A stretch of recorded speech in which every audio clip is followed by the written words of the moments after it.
بسم الله الرحمن الرحیم. بینندگان عزیز سلام بر شما. امروز شنبه دهم جمادی الثانی سال 1445 هجری قمری برابر است با دوم جدی سال 1402 هجری شمسی و مصادف است با 23 دسامبر سال 2023 میلادی. از حضور گرامیتان دعوت میکنم به مجموعه خبری این ساعت توجه نمایید. در آغاز سرخط خبرها.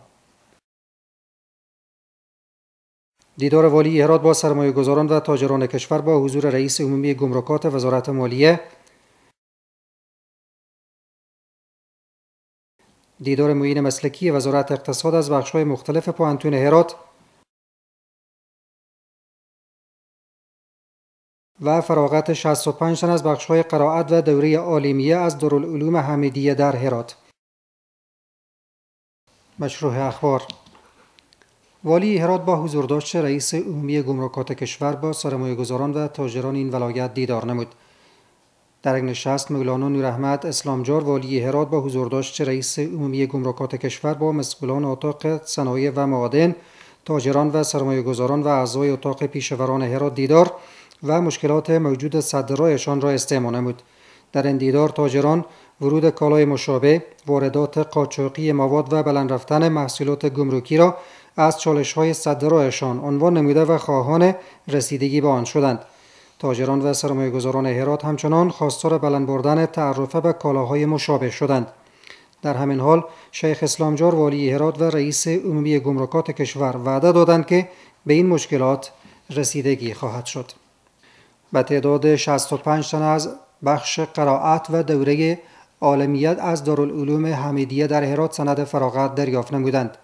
به گفته مسئولان این دارالعلوم سالانه در حدود 400 تن و منظور فراگیری علوم دینی به این مدرسه جذب می شوند. از سوی هم شماری از فارغان با ابراز خوشحالی از دیگر جوانان نیز می خواهند تا علوم دینی را فراگیرند. محمد جمعه رضایی با جزئیات بیشتر. مراسم فراغت و دستوربندی 65 تن از بخش قرائت و دوره عالمیه از دارالعلوم حمیدیه در هرات. مسئولان این دارالعلوم میگویند که از 7 سال به این سو همه ساله در بخش‌های مختلف علوم دینی و قرآنی مراسم دستوربندی تعداد زیاد را برگزار می‌کنند.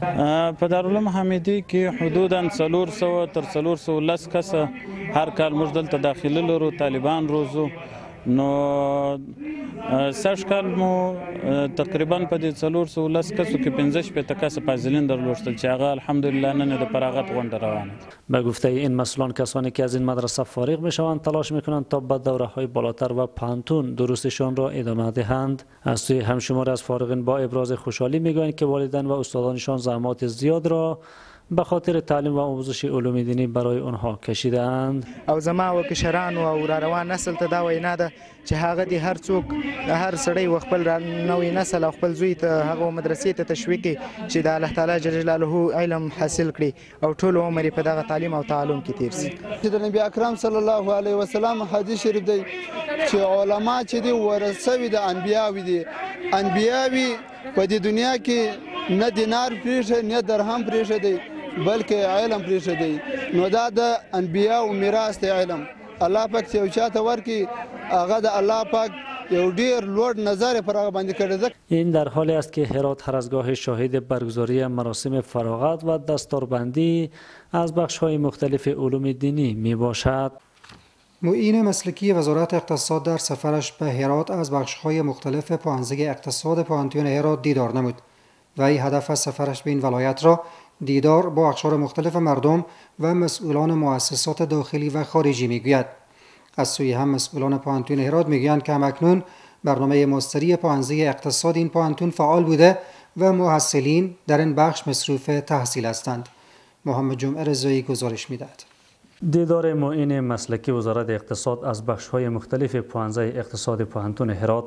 عبداللطیف نظری میگوید که رهبری امارت اسلامی در راستای اجرای پروژه‌های انکشافی و اقتصادی برنامه‌های زیادی دارد و تلاش‌ها به منظور رشد اقتصادی جریان دارد. هدف از سفر ما بازدید از شهر هرات و دیدار با مردم و همینطور مراکز علمی و آکادمیک و آموزشی هرات و در مجموع تحولات اجتماعی، اقتصادی و سیاسی بود با مقامات بلندپایه امارت اسلامی هم دیدار داشتیم، با مردم هم خواستهای مردم را شنیدیم و با مقامات شریک ساختیم. هدفی است که رابطه مردم و نظام تقویت شود و همه ما بتانیم در راستای یک افغانستان قوی و پاسداری از منافع ملی خود قدم برداریم. و همچنین در دیدار با مسئولان و استادان پانتون هرات ظرفیت این پانتون را عالی توصیف نموده و تاکید دارد تا عموم معاصرین و خصوص معاصرین پانزه اقتصاد باید خود را با علوم عصری برابر کنند. در همین حال مسئولان پانتون هرات میگویند که در این پانتون برنامه ماستری در بخش‌های زراعت، زبان و ادبیات دری و اقتصاد فعال بوده و ظرفیت خوبی در بخش‌های مختلف در این پانتون وجود دارد. پانزه اقتصاد ببینند و از امور راهکارها و برنامه‌های استادای پانزه اقتصاد چیزی معلومات بگیرن که در آینده ما میتونیم از اینا به چی بخش مشوره بگیریم و در مجموع میتونیم گفته که این دید و بازدید به خاطر تعارف و به خاطر اطمینان دادن برای همکاری و همدستی در آینده بوده. با این حال پیش از این نیز شماری از مقامات امارت اسلامی به منظور افتتاح و ارزیابی پروژه های بزرگ انکشافی و اقتصادی به هرات سفر نمودند.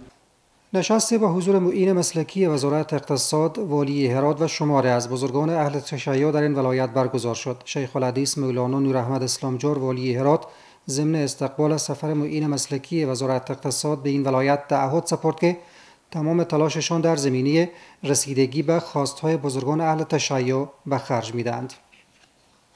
امتحان عملی لیسانس از متقاضیان جواز رانندگی در مدیریت پلیس ترافیک هرات اخذ گردید. به تعداد 122 تن که قبلا درخواست جواز رانندگی نموده بودند، بعد از طی مراحل اسناد و سپری نمودن صنوف آموزشی قواعد رانندگی، امروز به صورت عملی از آنها امتحان با حضور داشته هیئت اخذ گردید. قابل ذکر است که از این میان 95 تن موفقانه امتحان را با حضور داشته هیئت سپری نمودند.